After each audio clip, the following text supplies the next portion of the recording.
بسم اللہ الرحمن الرحیم. ہارون رشید عرض کر رہا ہوں. السلام علیکم ورحمۃ اللہ وبرکاتہ. جھوٹا بیان حلفی دے کر قومی اسمبلی کی رکنیت سے یعنی جنہیں چھوڑنی پڑی قومی اسمبلی کی رکنیت اور اس کا اعتراف بھی کرنا پڑا کہ میں نے جھوٹا بیان حلفی دیا ہے دوہری شہریت کے بارے میں. پھر عمران خان نے انہیں سینیٹر بنایا. پھر وہ اس کے خلاف بن گئے فیصل وابڈا. اور اب فیصل وابڈا جو ہیں انہوں نے درخواست دی ہے کہ اس کے گرین کارڈ کے معاملے میں معلومات حاصل کرنے کے لیے اسلام آباد ہائی کورٹ کو. کیا لوگ ہیں, اور جو لوگ انہیں استعمال کر رہے ہیں وہ سمجھتے ہیں جس نے عمران خان کی اتنی احسان فراموشی کی تو وہ جب موقع آئے گا تو ان کے خلاف عدم افغان نہیں بنے گا. اور اس سے یہ بھی ظاہر ہو گیا کہ کون کر رہا ہے. پیپلز پارٹی سے اور نون لیگ کی مذمت کرتے رہے, پھر پیپلز پارٹی کے ووٹ لے کے بن گئے. اب کیا کریں گے؟ مطلب یہ ایک خاص قسم ہے انسانوں کی. غالباً یہی وہ لوگ ہیں جن کے بارے میں جناب علی کرم اللہ وجہ نے کہا تھا جس پہ احسان کرو اس کی شر سے ڈرو. ہر ایک تو ایسا نہیں ہوتا کہ اس پہ احسان کیا جائے تو وہ آپ کو نقصان پہنچائے. کیا یہ محض اتفاق ہے کہ امریکی وزیر خارجہ چین گئے تو نواز شریف وہاں جا پہنچے, اور امریکی وزیر خارجہ سعودی عرب گئے تو شہباز شریف وہاں جا پہنچے؟ کیا انٹرنیشنل اسٹیبلشمنٹ کے ساتھ ان کا کوئی رابطہ ہے؟ بس میں سوال ہی پہ چھوڑ دوں, اس پہ تبصرہ نہیں کرتا. ویسے یہ موضوع نہیں ہے, یہ تو وہ چیزیں ہیں جو سمجھنے کی اور غور کرنے کی ہیں. موضوع تو وہی ہے عدالت. سپریم کورٹ میں آج جو سماعت ہوئی اس سے یہ بات واضح ہو گئی کہ مٹی ڈالنے کی کوشش تو اب کامیاب نہیں ہو سکتی. پنجابی محاورے کے مطابق یہ چودھری شجاعت حسین نے جو رواج دیا ہے اپنی 40 سال کی سیاسی 45 سال کی سیاسی زندگی میں, کوئی مسئلے کا کوئی حل تو تلاش کرنا ہی ہوگا. یعنی ماضی کو تو ایک حد تک فراموش کیا جا سکتا ہے لیکن مستقبل کے لیے تو احکامات دینے ہوں گے. یہ عدالت کے تیبروں سے آج واضح ہوا, اور 3 ججوں نے تو ایسا ڈٹ کر سٹینڈ لیا اور اتنی واضح گفتگو کی کہ کوئی شبہ اس میں رہ نہیں گیا. جسٹس اطہر من اللہ, جسٹس منصور علی شاہ, جسٹس مندوخیل تو اس کے لیے بہت پرعزم نظر آئے. اور خیر جسٹس قاضی عیسیٰ کا اور جسٹس مسرت ہلالی کا بھی اپنا رول ہے. ہر ایک شیکسپیئر نے کہا تھا یہ ایک سٹیج ہے, اس پہ ہر کردار نمودار ہوتا ہے اور اپنا کردار ادا کر کے چلا جاتا ہے, مگر زندگی وہاں ختم نہیں ہوتی, اس کی یادیں بھی باقی رہتی ہیں. اور رسول اللہ صلی اللہ علیہ وسلم نے فرمایا کوئی اس دنیا سے اٹھے گا نہیں جب تک اس کا باطن بے نقاب نہ ہو جائے. اور دوسری دنیا تو ہے ہی, اگر کسی کو فکر ہے, اور اگر کسی کو فکر نہیں ہے تو جھوٹ بولے, خیانت کرے, جو مرضی کرے, اسے کیا مسئلہ ہے جی. مستقبل کے بارے میں احکامات جاری ہونے کی کافی امید ہے.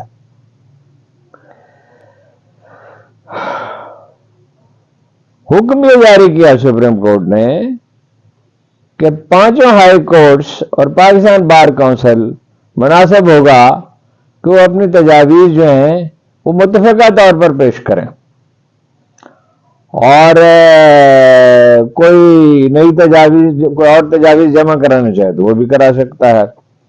اگر کسی خفیہ ادارے کا نام آتا ہے تو بھی اٹارنی جنرل کے ذریعے اپنا جواب جمع کرا سکتا ہے. ایک مرحلے پر قاضی صاحب نے یہ فرمایا کہ یہ جو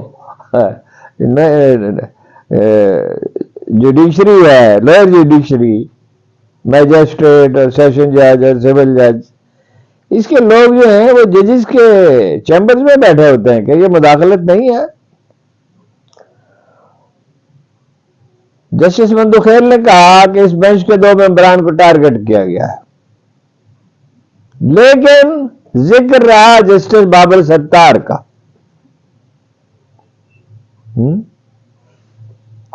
اور ایسا ذکر رہا کہ کم کبھی کسی جج کا اس طرح ذکر ہوا ہوگا، ایک سرونگ جج کا، اور وہ ایک لہکتا ہوا استارہ بن گئے ہیں. جیسے اطہر من اللہ نے کہا اٹارنی جنرل سے کہ اسلام آباد ہائی کورٹ نے جو تجاویز بھیجی ہیں وہ تجاویز اور سفارشات نہیں ہیں، وہ 4 شیٹ ہے، 4 شیٹ، اور کچھ نہ کچھ تو اس کا کرنا ہی ہوگا. انہوں نے یہ بھی کہا اٹارنی جنرل سے کہ 3 ہائی کورٹس کی تجاویز آپ نے پڑھ لی ہیں، تینوں میں سے کسی نے نہیں کہا کہ مداخلت نہیں ہو رہی. البتہ چیف جسٹس صاحب نے یہ کہا جب سے میں آیا ہوں اس وقت سے کوئی مداخلت نہیں. ماضی کا میں ذمہ دار نہیں، ظاہر ہے ماضی کے تو وہ ذمہ دار نہیں ہے. تو انہوں نے کہا ہر چیز جو ہے میڈیا پہ چل رہی ہے، ہم بھی پبلک کر دیتے ہیں. یہ بھی کہا کہ کیا ہائی کورٹ از خود نوٹس نہیں لے سکتی تھی؟ ہائی کورٹ از خود نوٹس لے سکتی تھی، اس میں کیا، یعنی اس سوال کا جواب تو ظاہر ہے وہاں موجود لوگوں کو دینا چاہیے تھا، لیکن بہتر ہے کہ اعلیٰ ترین فورم پہ بات ہو. اور میڈیا پہ ہر چیز اس لیے چل رہی ہے، چیف جسٹس صاحب کی خدمت میں مؤدبانہ عرض ہے کہ مین سٹریم میڈیا تو قیدی ہے حالات کا. انہیں تو حکم دیا گیا ہے کہ نام نہیں لے سکتے عمران خان کا، ملک کے سب سے پاپولر لیڈر کا نام نہیں لے سکتے. باقی آپ کو بتائیے ہر چیز کا کیا عرض کرنے کی ضرورت ہے. یہ بھی کہا جیسے اطہر من اللہ نے کہ ایک جج کے یعنی جسٹس بابر ستار کے ذاتی معاملات میں گفتگو ہو رہی ہے، اور یہ بھی کہا کہ جو جج جرات کا مظاہرہ کرتا ہے اس کے خلاف مہم شروع ہو جاتی ہے. جسٹس مندوخیل کچھ ایک مرحلے پہ مایوس نظر آیا. انہوں نے کہا ججوں کو ادب بنایا گیا، ایک نہیں 10 فیصلے کر دیں، ہوگا کیا؟ لازمن ہوگا جج صاحب، ہوگا کیا؟ ہوگا بھائی جو قرآن مجید نے کہا ہے، جو انسان جتنی کوشش کرے گا اتنا ہی نتیجہ نکلے گا. اور کوئی اچھا آئیڈیا اس لیے ترک نہیں کیا جا سکتا کہ اس کا بھی وقت نہیں آیا. وقت آتا ہے، اور میرا خیال وقت آ چکا. جیسے اطہر من اللہ نے یہ بھی کہا کہ 2018 میں ہم پہ تنقید ہوتی رہی لیکن ہم نے کچھ نہ کہا، اور یہ کہا کہ ججز کا ڈیٹا نادرا کے پاس ہے، امیگریشن کے پاس ہے. اس کے لیک ہونے کا کیا مطلب ہے؟ لیک تو ہوا ہے اپنا، اور اس کا تعین ہونا چاہیے. اور جیسے منصور علی شاہ نے کہا مسائل اندرونی ہوں یا بیرونی، آج موقع ہے کہ حل کریں، آج موقع ہے کہ حل کریں. ہائی کورٹ کے پاس تمام اختیارات تھے، توہین عدالت کی کارروائی وہ خود بھی کر سکتے تھے، وہ جیسے میں نے عرض کیا کر سکتے تھے. ہم تو معمولی طالب علم کی حیثیت سے عرض کر سکتے ہیں. لیکن یہ ہے کہ جب سپریم کورٹ کی سطح پہ فیصلہ ہوگا، جو اب امکان نظر آ رہا ہے کہ انشاءاللہ نہایت اچھا فیصلہ ہوگا، تو بہرحال اس کے اثرات ہوں گے.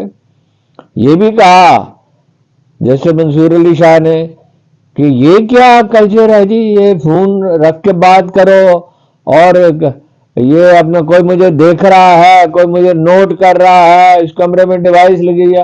ارے بھائی ججوں کے بیڈ روم تک میں تو لگا دیں ڈیوائسز، کسی نے لگائی ہے نا، کوئی اس کا ذمہ دار ہے نا. اور جو کوئی ذمہ دار ہے، جو کوئی قصور والا ہے، اسے سزا ملنی چاہیے.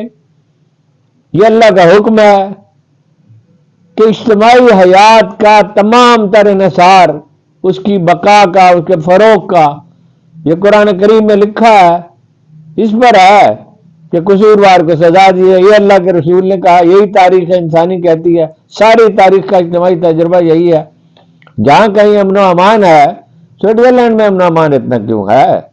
کتنی خبریں جرائم کی آتی ہیں، 99% لوگوں کو سزا ملتی ہے، یہاں 5% لوگوں کو ملتی ہے.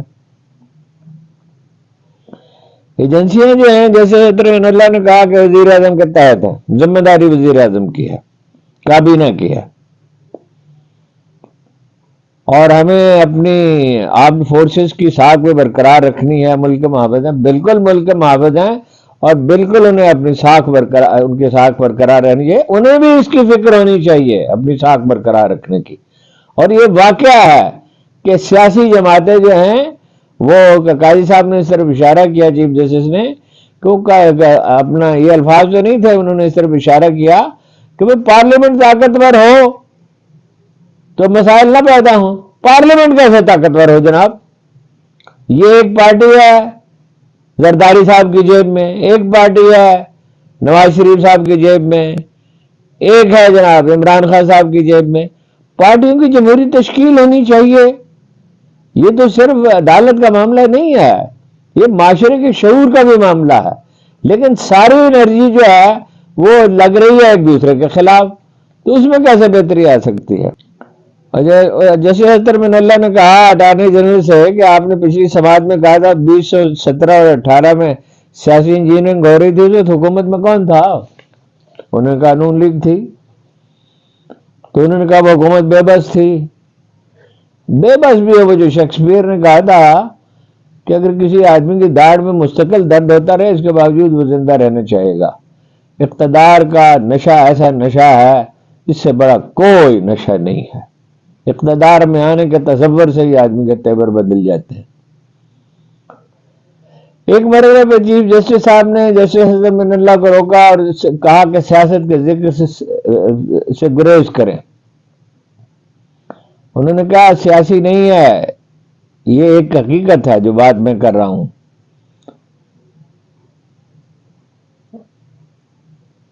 سیاسی بات نہ کریں، یہ چیف جسٹس نے کہا۔ انہوں نے کہا سیاسی بات نہیں ہے، یہ حقیقت ہے۔ اس ملک میں سول بالادستی ختم ہو چکی، اور سول بالادستی بحال ہونی چاہیے۔ ہر چیز کو اپنی جگہ پہ ہونا چاہیے۔ سادہ سی بات یہ ہے، فوج اپنا کام کرے، عدالتیں اپنا کام کریں۔ کوئی اپنا کام کوئی نہیں کر رہا، سب دوسروں کا کام کر رہے ہیں۔ جیسے حضرت من اللہ نے کہا کہ دباؤ نہیں ہوگا اگر عدلیہ اپنے دروازے نہ کھولے۔ دروازے کس نے کھولے ہیں یہ سب جانتے ہیں، یہ عرض کرنے کی کیا ضرورت ہے۔ اور جیسے منصور علی شاہ نے کہا جنہوں نے دروازے کھولے ہیں ان کے خلاف مس کنڈکٹ کا کیس ہونا چاہیے۔ یہ مس کنڈکٹ کا کیس ہی ہے جناب۔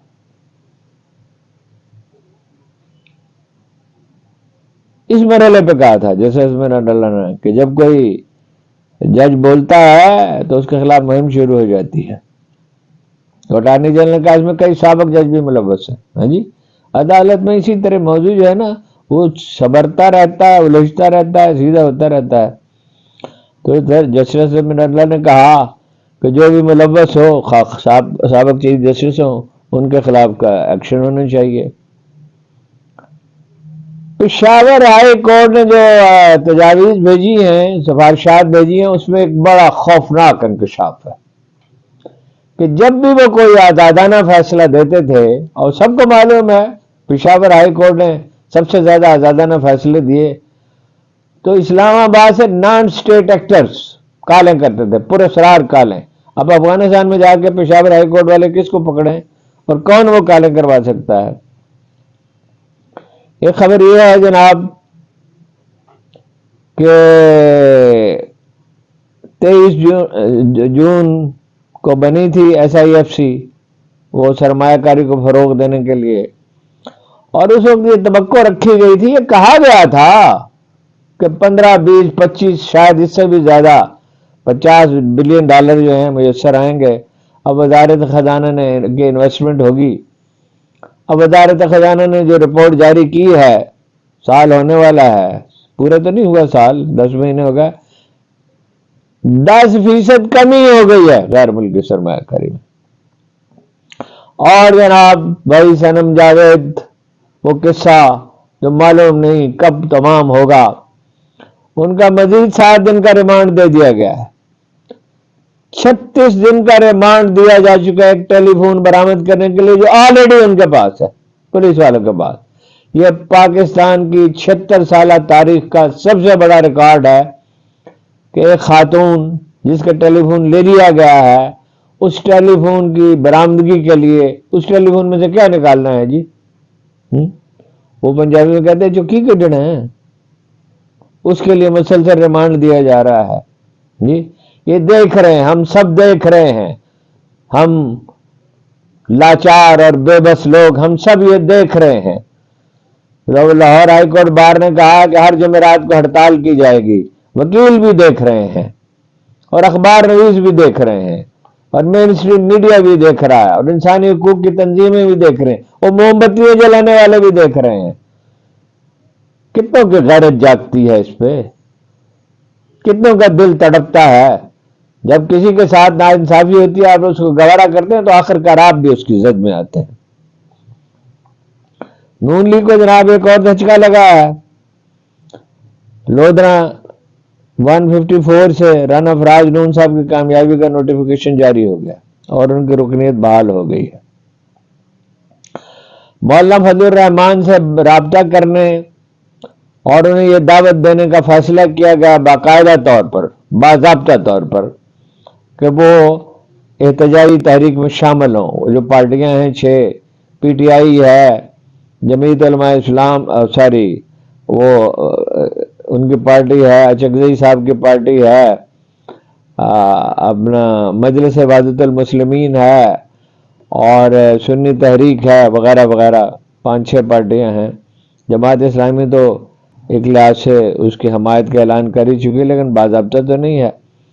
تو سینئر لیڈرشپ کے ساتھ مشاورت انہوں نے مکمل کر لی ہے. کل رات گئے اور یہ فیصلہ ہوا ہے مولانا سے بات کی جائے گی. اب دیکھیے مولانا کیا فیصلہ کرتے ہیں. جناب رانا ثناء اللہ, حکیم ثناء اللہ صاحب, جن سے توقع رکھی تھی مولانا فضل الرحمان نے کہ وہ سارے مسائل حل کر دیں گے, عمران خان کو جناب سیدھا کر دیں گے, اور رانا ثناء اللہ صاحب کہتے ہیں مچھ جیل بھیجوں گا, اس کے بھی مرچی بارڈ میں.